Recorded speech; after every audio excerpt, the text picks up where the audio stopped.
नमस्कार दोस्तों, मैं तेज बहादुर सिंह केबीसी सीजन 12 का विनर स्वागत करता हूं आप सभी का अपने यूट्यूब चैनल में। तो फिर दोस्तों, तो मैं आज आपको वीडियो लेके आया हूं कि आपको जो केबीसी ऑडिशन में क्वेश्चन आ सकते हैं, मेरे हिसाब से जो टॉपिक इम्पॉर्टेंट है और जहां से क्वेश्चन बन सकते हैं, और इनमें से भी हो सके एक दो क्वेश्चन रिपीट हो जाए, तो वो क्वेश्चन मैं आपके लिए लेकर आया हूँ।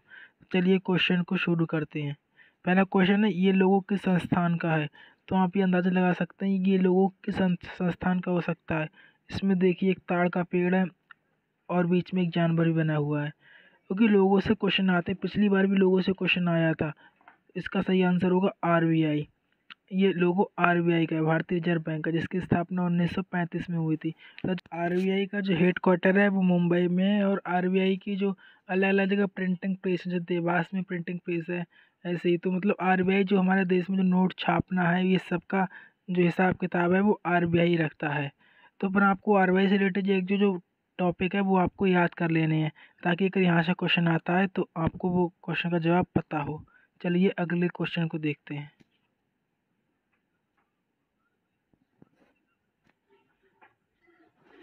अगला क्वेश्चन है, इस मिठाई का क्या नाम है। क्योंकि जो मिठाई वगैरह से वहाँ से क्वेश्चन आ सकते हैं। पिछली बार भी एक क्वेश्चन आया था, मैसूर पाक का जो क्वेश्चन था, इसलिए आपको बताना है इस मिठाई का क्या नाम है। ध्यान से देखिए कि इस मिठाई का क्या नाम हो सकता है दोस्तों। इसलिए आपको जो इंडिया में जो महत्वपूर्ण मतलब जो किसी स्टेज की स्पेशल मिठाई वगैरह होती हैं, उनको अच्छे से पढ़ लेना है कि यहाँ से क्वेश्चन बनने के पूरे चांसेस हैं। तो इस मिठाई का सही नाम है घेवर। घेवर है, ये राजस्थान की मिठाई है और इससे खोआ और मैदे के साथ बनाया जाता है। मैंने तो इसे कभी नहीं खाया, और आपने किसी ने खाया हो तो ज़रूर बताना है कैसी लगती है। चलिए चलते हैं अगले क्वेश्चन की ओर। दोस्तों हाँ, एक बात का और ध्यान रखना है क्वेश्चन में कि आपको जो मिठाइयों के नाम वो विद इमेज के तहत याद करने हैं, क्योंकि वहाँ पे इमेज दे देते हैं, उसके बाद आपको नाम बताते हैं। इसलिए आपको इमेज के साथ ही और उसका नाम भी याद रखना है। ठीक है दोस्तों, चलो फिर चलते हैं अगले क्वेश्चन की ओर। अगला क्वेश्चन है, नामदफा नेशनल पार्क किस राज्य में है। तो मतलब जैसे जो रिवर्स हैं, नेशनल पार्क वगैरह हैं, आपको पढ़ लेना, क्योंकि यहाँ से क्वेश्चन बन सकता है, पिछली बार भी बना था। इसलिए आपको बताना है नामदफा नेशनल पार्क किस राज्य में है। और जैसे और भी national park, Kanha national park है, या फिर गिर है नेशनल पार्क, जो कहाँ कहाँ पे हैं, ये इसको भी आपको पढ़ लेना है। इसका सही जवाब है अरुणाचल प्रदेश। अरुणाचल प्रदेश में ये नामदफा नेशनल पार्क है। दोस्तों आपसे मेरा एक क्वेश्चन है, इसका जवाब को कमेंट बॉक्स में देना है कि अरुणाचल प्रदेश का गठन कब हुआ था। क्योंकि यहाँ से भी क्वेश्चन बन सकता है, आपको बताना है कि अरुणाचल प्रदेश का गठन कब हुआ था। चलिए देखते हैं इसका सही जवाब कौन देता है। अगला क्वेश्चन है, क्वेश्चन नंबर 4, गोदावरी नदी का उद्गम स्थल क्या है। आपको पता है गोदावरी दक्षिण भारत की सबसे लंबी नदी है। तो इसका उद्गम स्थान महाराष्ट्र में होता है।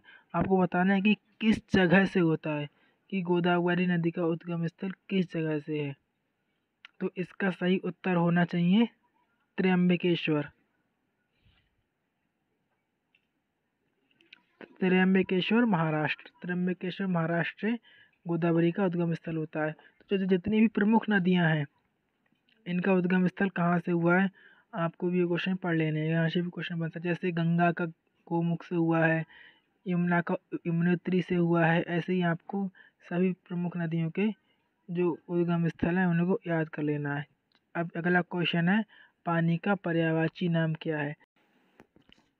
तो जो पर्यायवाची नाम है आपको याद करने की, पिछली बार पूछा गया था कि धवल जो मतलब सफ़ेद होता है उसका मतलब क्या होता है। तो इस हिसाब से मैंने इसलिए क्वेश्चन बनाया है कि आपको जो पर्यायवाची नाम है वो याद कर लेने हैं, कि मेरा वो क्वेश्चन सही हुआ था। इसलिए जो भी इम्पोर्टेंट लगते हैं आपको, तो वो याद कर लेने हैं। वैसे तो लोग मैक्सिमली याद होते हैं। इसका उत्तर होगा सलिल, पय, मेघ, पुष्प, जल, बारी, नीर, तोय, अम्बु, उदक। इनमें से कोई भी हो सकता है अगर क्वेश्चन आया तो, इसलिए ये क्वेश्चन बन सकता है। पिछली बार ऐसा ही क्वेश्चन बना था। चलिए चलते हैं नेक्स्ट क्वेश्चन की ओर। भारत में लाल पांडा कहाँ पाया जाता है। बताइए दोस्तों, भारत में लाल पांडा कहाँ पाया जाता है। ये क्वेश्चन जो पांडा से रिलेटेड क्वेश्चन था वो केबीसी के हॉट सीट पर बैठे हुए प्रतियोगी से बच्चन साहब ने पूछा भी था।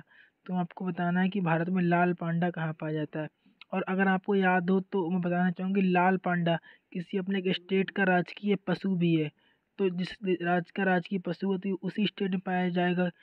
इसका सही उत्तर है सिक्किम। क्योंकि मैंने ये क्वेश्चन इसलिए बनाया है क्योंकि पिछली बार जो क्वेश्चन आया था संगय हिरण का, जो मेरा गलत हो गया था क्योंकि वो मणिपुर का राजकीय पशु है, इसलिए मैंने ये क्वेश्चन बनाया है। क्योंकि जो आपको राजकीय पशु और पक्षी याद कर लेना। अगला क्वेश्चन है, फिल्म सरदार उधम सिंह में किसने मुख्य भूमिका निभाई है?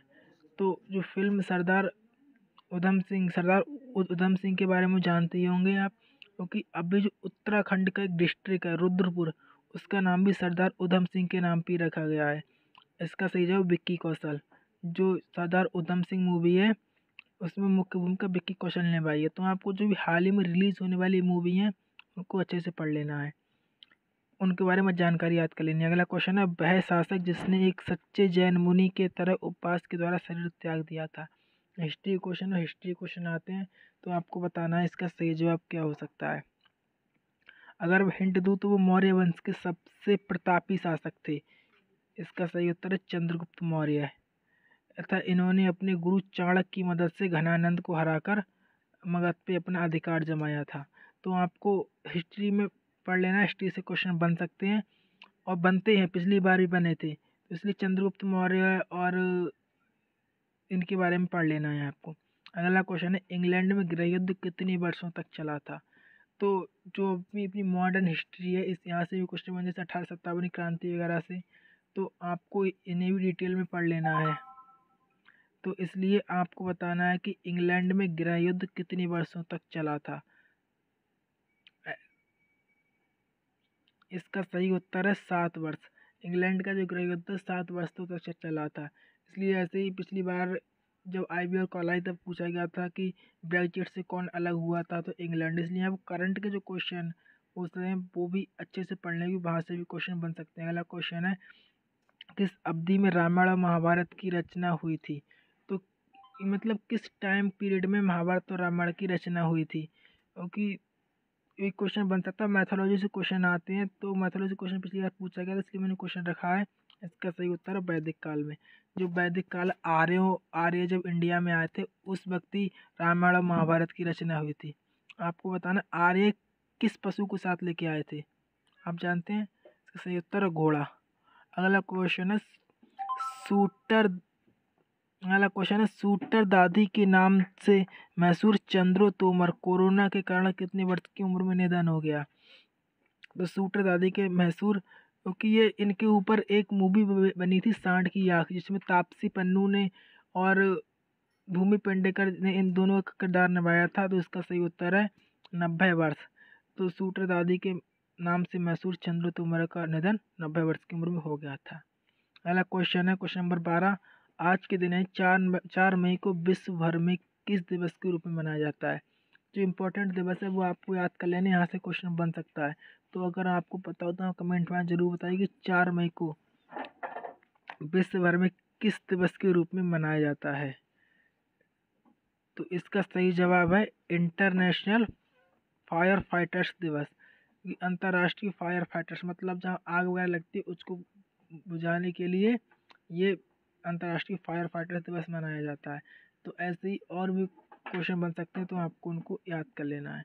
अगला क्वेश्चन है, मिस यूनिवर्स 2020 किसने अपने नाम किया है?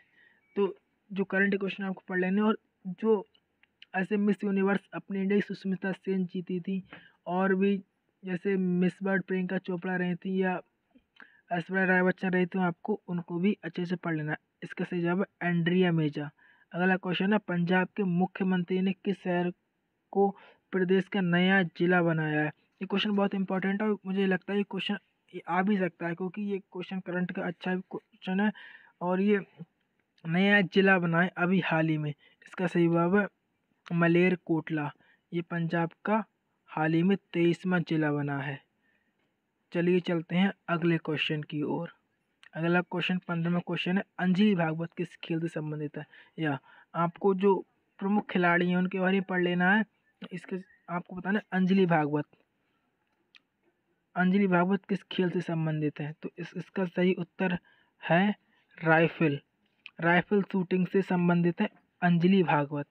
तो जैसे सौरभ चौधरी शूटिंग संबंधित है, या फिर अभी राजीव गांधी खेल रत्न जिन्हें मिला है, रोहित शर्मा वो क्रिकेट से संबंधित हैं, तो आपको ऐसे क्वेश्चन पढ़ लेने हैं। अगला क्वेश्चन है इंदिरा कप किस खेल से संबंधित है, क्योंकि जो दोस्तों मुझसे भी सुल्तान अजलान शाह कप के बारे में पूछा गया था, इसका जो 6,40,000 क्वेश्चन था, इसलिए आपको याद कर लें, यहाँ से क्वेश्चन बन सकते हैं। इसका सही जवाब मुक्केबाजी से।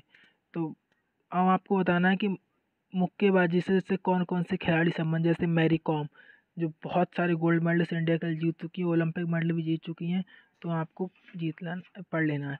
ओलंपिक खेल में भारत ने हॉकी का स्वर्ण पदक अंतिम बार कब जीता था? आपको पता है इंडिया में सबसे ज़्यादा जो ओलंपिक मेडल मिले हैं वो हॉकी में ही मिले हैं, और लास्ट बार 1980 में भारत जीता था, इसके बाद कभी नहीं जीत पाया। वरना भारत ने लगातार ओलंपिक गोल्ड मेडल जीते थे, मगर अभी हम नहीं जीत पा रहे हैं। अगला क्वेश्चन है महाभारत में कर्ण के गुरु का क्या नाम था? कर्ण जो कुंती के पुत्र थे, जो सूर्य भगवान के वरदान से उन्हें मिले थे, बाद में उन्होंने त्याग दिया था, तो महाभारत में कर्ण के गुरु का क्या नाम है? जिन्हें राधे ने पाला था, उनका सही जवाब है परशुराम। परशुराम ने ही कर्ण को ज्ञान दिया था, और उन्हें श्राप भी दिया था कि जब तुम्हें इस ज्ञान की सबसे ज़्यादा ज़रूरत होगी तब तुम इस ज्ञान को भूल जाओगे। अगला क्वेश्चन जो लास्ट का 20 नंबर क्वेश्चन है, मनुष्य के मस्तिष्क का वजन कितना होता है? तो मनुष्य का मस्तिष्क होता है, उसका वजन पुरुषों और औरतों में अलग अलग होता है।